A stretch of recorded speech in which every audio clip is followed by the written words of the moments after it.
Resuming debate, reprise du débat. The honourable member for Pitt Meadows, Maple Ridge. Thank you, Mr. Speaker. And if I were to encapsulate this bill, I would say that it is far too little and far too late.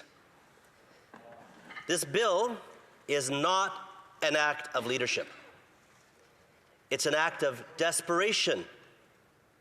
It's a half-hearted political band-aid from a government that's been caught red-handed presiding over a public safety crisis of its own making.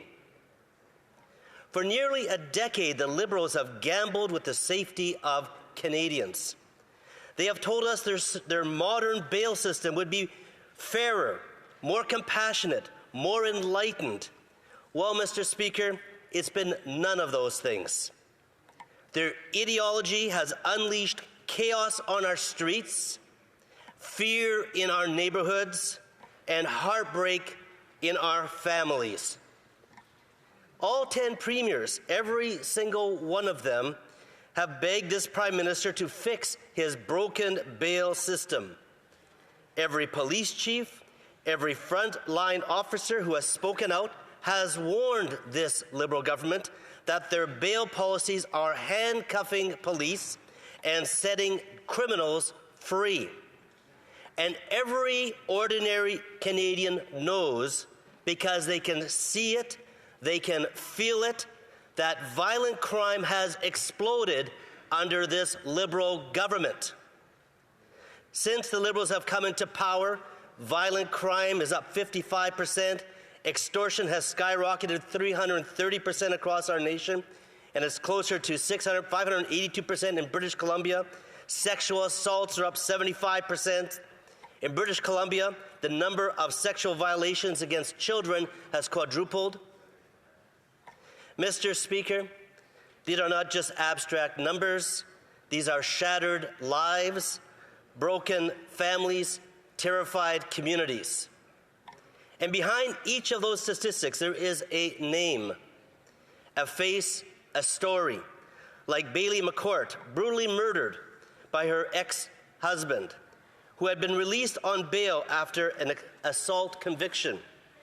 Or Savannah Kula, a 29-year-old mother of 4, shot and killed in Brampton, her killer out on bail.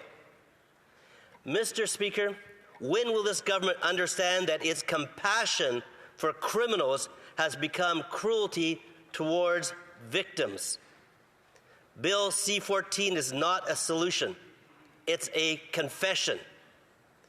It is this government finally admitting that their so-called reforms are a disaster. They talk about adjusting and clarifying. No, this bill is a watered-down imitation of the Conservative plan. The plan that they've voted against time after time. They've ridiculed it. Then they quietly copied when Canadians demanded action.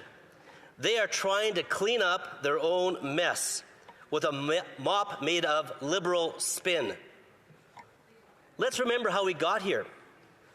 Bill C-75, the Liberal law that enshrined the so-called principle of restraint, it told judges, release first, ask questions later.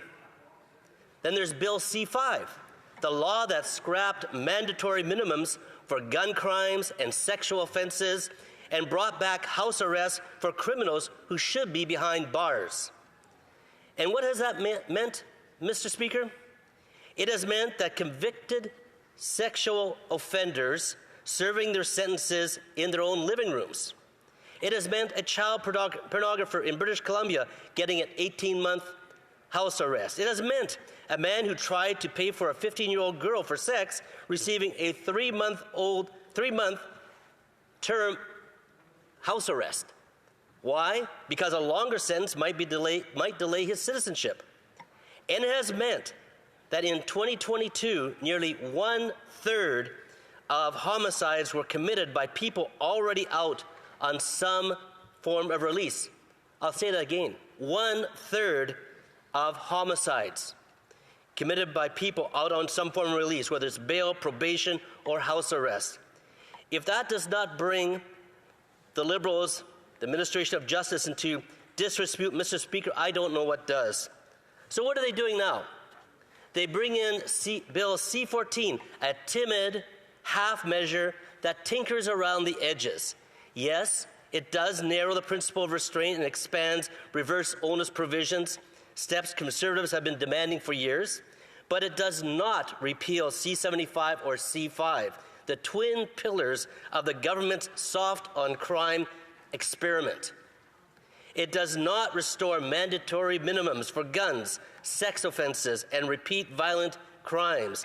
It does not create true presumption of detention for dangerous offenders. And it still tells judges to impose the least onerous conditions possible when granting bail. Least onerous? Tell that to the family of Bailey McCourt. Tell that to the children of Savannah Kula. Mr. Speaker, this is the core of the problem. Conservatives believe in due process and the presumption of innocence, absolutely. But due process does not mean a revolving door. If an accused person can be released, then fine. But give the judge the power to impose strict bail conditions when necessary. Strict bail is fair, it is safe, and it saves money compared to unnecessary incarceration. But this government's ideology ties judges' hands. It says either grant bail on the easiest terms imaginable or deny it entirely. That's absurd. Half-baked legislation creates half-safe communities. Mr. Speaker, Conservatives are not asking for a right turn. We're demanding a U-turn. We're all on the Liberal bus careening down a dangerous road. The provinces are shouting, the police are shouting, Canadians are shouting, turn around. And the Liberals, they smile, tap the brakes, and pretend that they've changed directions, while the cliffs keep coming closer and closer. Well, Conservatives will not sit silently in the back seat while this government drives safety over the edge. Mr. Speaker, this government loves to say we're investing in safety, but the Minister of Public Safety says he's not responsible for hiring RCMP or CBSA officers. If he's not responsible, who is? The Tooth Fairy? Canadians deserve a government that takes responsibility, not one that points fingers and shrugs. So yes, Conservatives will work to strengthen Bill C-14 as much as we can. We will push for real reforms, not window dressing. We will demand that Liberal bail be scrapped once and for all. But let me be crystal clear. Until these Liberals make public safety their top priority, until they put victims ahead of violent repeat offenders, until they make justice mean something again, Canadians will not be safe.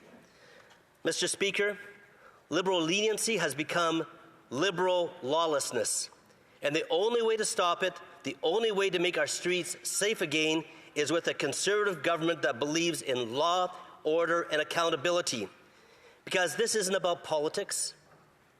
It's about every parent who doesn't feel safe walking their child to school. Every woman afraid to take the bus at night. Every senior locking their door in broad daylight because they no longer recognize their neighborhood. Canadians deserve better, victims deserve better, and Conservatives will never stop fighting for them. It's time to scrap the Liberal bail, restore common sense, and make Canada safe again. Thank you. Questions and comments. Question et commentaire. The Honourable Parliamentary Secretary to the Government House Leader. Yes, Mr. Speaker, I was encouraged by the previous speaker when he made reference to the fact that it needs to be able to go to committee. Even the member opposite is saying in principle that he supports, obviously has lots of concerns in regards to it from his perspective, but he appears to be supportive of it. The question that I have is that we have a Prime Minister that has established this as an election platform promise to Canadians to bring in substantial bail reform. That is what C-14 is all about. A great deal of effort, a phenomenal amount of support from all the different stakeholders out there behind C-14, and as I'm sure the member would agree, our constituents want to see bail reform. I do, the Prime Minister, I'm sure every Liberal MP wants to see that. The question for the member is, does he not believe it's reasonable? The Conservatives are going to make the determination. Can, or would he agree, we should pass this legislation before the end of the year? Member for Pitt Meadows, Maple Ridge. Mr. Speaker, we do support measures within this bill, and we'll want to bring in other motions and amendments when it goes to committee. That's essential because as it is, it's very watered down. And Conservatives will believe that public safety is paramount, that we believe the principle of restraint must be repealed and replaced by public safety primacy clause, and that mandatory minimums must be restored for firearms, sexual offenses, and repeat violent offenses, because we don't see that. And house arrest must be barred for robbery, trafficking, and violent crimes. Thank you. Question and commentaire. Questions and comments. The Honourable Member for Jonquière.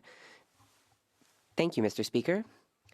I listened attentively to my colleague as he talked about, I would say, the Liberal ideological vision which led to fear in our streets, to repeat what my colleague had to say. But I think he should be a little bit more cautious about when he talks about ideology. The problem with alarmist speeches is that they too can lead to fear.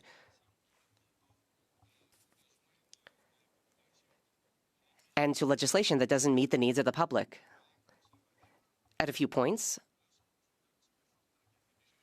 Conservatives have proposed measures that went a little bit far. But I have a simple question. There's one element of the bill that we have trouble with, reverse onus provisions in certain cases.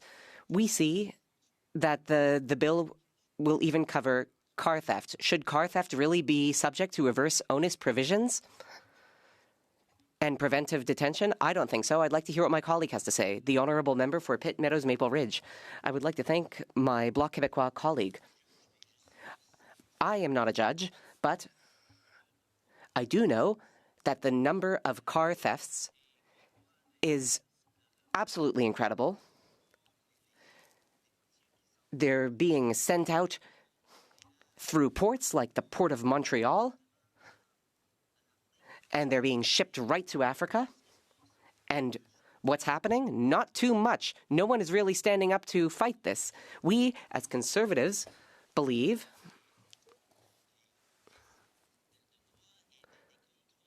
that there must be checks and balances, measures that would stop all of this. And right now, under the system the Liberals put in place, that is not what we have. Crime is out of control. Things are crazy. Commentaire. The Honourable Parliamentary Secretary, the Government House Leader, about 30 seconds. Yes, just very quickly, again, I appreciate the comments. I think it is important that we pass this legislation or make a commitment to pass it before the end of the year. And again, I would ask the member to provide his thoughts in regards to, does he believe his constituents would like to see the bail reform law in place before the end of the year? The Honourable Member for Pitt Meadows, Maple Ridge. Mr. Speaker, they would like to see changes in our communities. And I'm not convinced that all the measures are going to, how much change is going to be. Yes, there's going to be some. We need a lot more teeth because we've had 10 years of chaos and crime on our streets under this Liberal government. And they're having a deathbed conversion of somewhat right there, but sincerity, I have to question it. Thank you.